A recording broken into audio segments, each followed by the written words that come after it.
In light of recent acts of violence, some lawmakers believe that the best way to combat this violence is to pass laws banning certain guns and what they consider high-capacity magazines, and by expanding background checks already in place.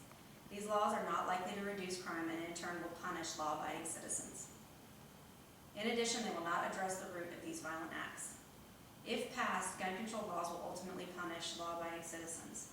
The National Rifle Association tells us that these laws do not even target criminals.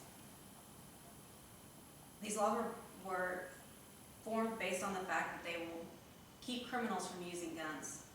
However, criminals will buy and use guns regardless of these laws.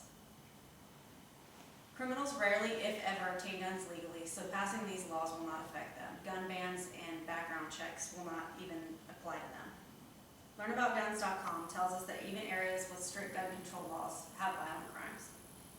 A gun law was passed in Washington, D.C., the results of which was a rise in violent crimes and murders. Results were similar in Chicago, where private ownership of guns was banned. Last year in Chicago, there were 515 homicides, and there have been close to 100 so far this year. Honest law-abiding citizens are ones that are likely to respect these laws and in turn be unable to protect themselves.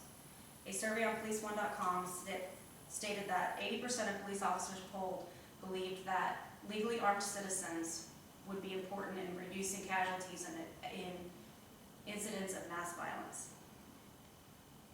76% of police officers polled believe that legally armed citizens are important in reducing crime. LearnAboutGuns.com tells us that it has hundreds of instances of citizens, legally armed citizens, using firearms to protect their property, themselves, and others.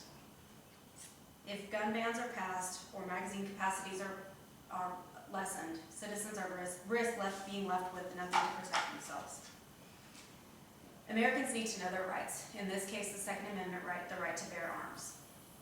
According to the Constitution, rights belong to individuals, so anyone who says that individuals do not or should not have the right to own guns is wrong. There are many quotes from our founding fathers that make it clear what is meant by the Second Amendment. Thomas Jefferson stated that no free man shall be debarred the right of arms. Thomas Paine noted that arms protect and keep the plunderer and invader in awe and preserve order in the world as well as property.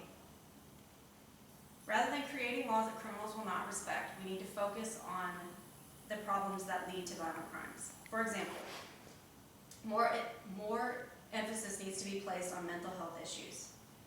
DJ Jaff, Director of Mental Health Policy Organization, believes that therapists should be required to notify law enforcement of severely mentally ill patients who pose a threat to others. Jaff also believes that mental health directors need to prioritize the treatment of the mentally ill rather than just filling out gun paperwork. Additionally, video games and TV shows that glamorize violence need to be limited. The National Institute of Mental Health showed that children who watched violent TV programming were more likely to behave in aggressive manners towards others.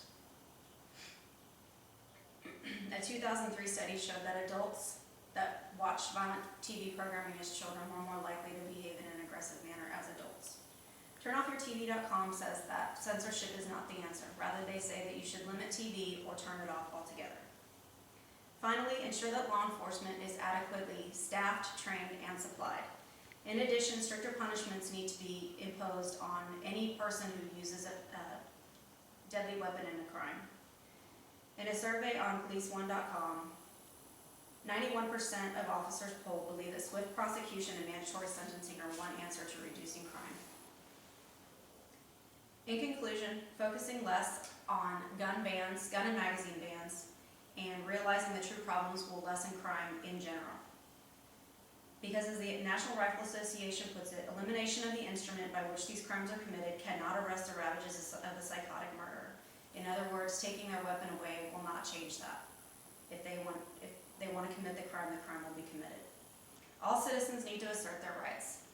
They need to speak to their local, state, and national government and tell them that they need to tackle the real issue. Speak to your representatives and let them know you want them to focus less on gun bans and more on crime reduction in general.